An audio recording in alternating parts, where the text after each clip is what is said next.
आगे बढ़ चुकी है। बिल्कुल खन्ना साहब, जंग ऐसी जगह पर पहुंच चुकी है कि जब यहां से देखते हैं पीछे मुड़कर तो ऐसा लगता है कि जंग अब खत्म होती नजर नहीं आने वाली। अली शाह जी भी मेरे साथ बने हुए हैं, उनका रुख करूंगा मैं। अली शाह जी, अगर इस जंग को लेकर पूरी बात की जाए, क्या आपको लगता है कि पुतिन का अगला कदम क्या हो सकता है, रूस का अगला कदम क्या हो सकता है? क्योंकि सीधी चेतावनी उन्होंने यूक्रेन को दे दी है कि आप जो हमारे आधिकारिक क्षेत्र है उन्हें खाली करें, नहीं तो तैयार हो जाए अंजाम भुगतने के लिए।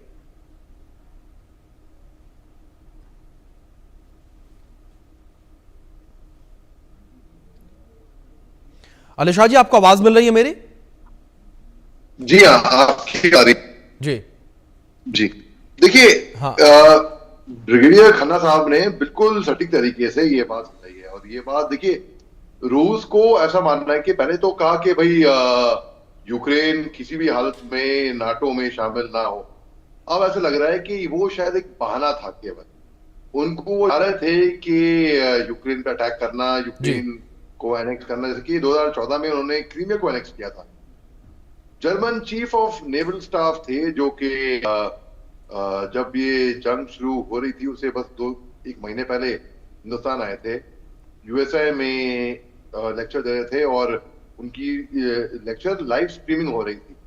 वो शायद भूल गए थे कि वो लाइव स्ट्रीमिंग होनी है उनकी लेक्चर, तो उन्होंने क्लोज डोर में बोला कि सिर्फ आपके और मेरे बीच में अनऑफिशियली आपको बता रहा हूं, मेरा नाम मत लेना, मगर ऐसा लग रहा है कि यूक्रेन वापस क्रीमिया को वापस नहीं ले पाएगा। पहली बात तो प्रेसिडेंट पुतिन को केवल ये रिस्पेक्ट चाहिए बस। अब वो German chief of naval staff को जर्मनी जाके ही पहुंचते ही जी उनको रिजाइन देना पड़ा वहां जी। और ऐसा देना कि यूक्रेन वापस अभी क्रीमिया को नहीं ले पाएगा। ये थोड़ा कंट्रोवर्शियल लगा लोगों को। और मगर वो लाइव स्ट्रीमिंग चल रही थी ऑलरेडी। और देखिए, अब प्रेसिडेंट जी की मंशा क्या है, वो एक लेफ्टिनेंट कर्नल साहब थे, फौजी आदमी थे। वो कई बार प्रधानमंत्री, कभी राष्ट्रपति करके काफी लंबे सत्ते से वो रूस के अंदर वहां पे सत्ता में है।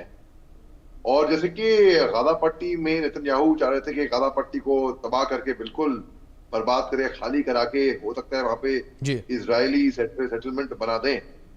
और प्रेसिडेंट पुतिन के ऊपर वॉर क्रिमिनल की भी चार्जेस है, उनके ऊपर इंटरनेशनल कोर्ट ऑफ जस्टिस की तरफ से भी, और उनके ऊपर एक अरेस्ट वारंट भी जारी किया गया था।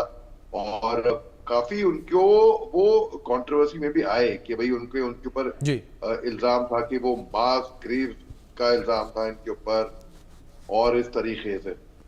तो अभी ये जंग, ये फ्रैंकली स्पीकिंग खत्म होते हुए नहीं दिख रही है। बिल्कुल सर, मैं आपको रोक रहा हूं, इस बीच एक बड़ी खबर निकलकर सामने आ रही है, उसका रुख कर लेते हैं, जहां पुतिन के दावे को जेलेंस्की ने सिरे से नकार दिया है। बड़ी खबर है ये, यूक्रेन के राष्ट्रपति जेलेंस्की ने ये खारिज कर दिया है। रूसी राष्ट्रपति जंग खत्म नहीं करना चाहते। जेलेंस्की ने कहा शांति के लिए पुतिन की शर्तें सरेंडर करने के बराबर हैं। ये बड़ी खबर निकलकर सामने आ रही है और ये बड़ा बयान जेलेंस्की का सामने आया है पुतिन को लेकर। उन्होंने कहा कि ये बड़ी खबर निकलकर सामने आई है। और अली शाह जी, मैं आपका रुख करूंगा, जिस तरीके से आप अपनी बात कह रहे थे प्लीज से कंप्लीट करिए अपनी बात को, लेकिन इस बीच जिस तरीके से बड़ी खबर निकलकर सामने आई है, मैं ये पॉइंट भी डालना चाहूंगा आपके सामने कि जहां जेलेंस्की ये कह रहे हैं कि पुतिन से बात करना, इसका मतलब कि सीधे तौर पर सरेंडर करना। बिल्कुल, जेलेंस्की साहब अभी ऐसा सोच रहे होंगे कि पुतिन से बात करना है कि उनकी मांगों को आप मान रहे हैं और आप सरेंडर कर रहे हैं। लेकिन ऐसा मानता हूं कि कभी भी अगर हिफाजत आए, अपने लोगों की हिफाजत, अगर अपने लोगों की जान जोखिम में आए तो नहीं जानी चाहिए। अपने लोगों की जान एज अ लीडर आपको देखना, आपको भापना पड़ेगा, अपनी पर्सनल बात नहीं, अपने लोगों के बारे में। बिल्कुल अली शाह जी, बिल्कुल ठीक कहा आपने कि अपना पर्सनल ईगो जो है वो साइड रखने की जरूरत है, ताकि इस तरीके से जो आम जिंदगियां हैं वो बचाई जा सके। फिलहाल खन्ना साहब, अली शाह जी, आप दोनों का बहुत शुक्रिया जुड़ने के लिए, अपना कीमती वक्त इंडिया न्यूज को देने के लिए। वक्त छोटे से ब्रेक का, बने रहे इंडिया न्यूज के साथ।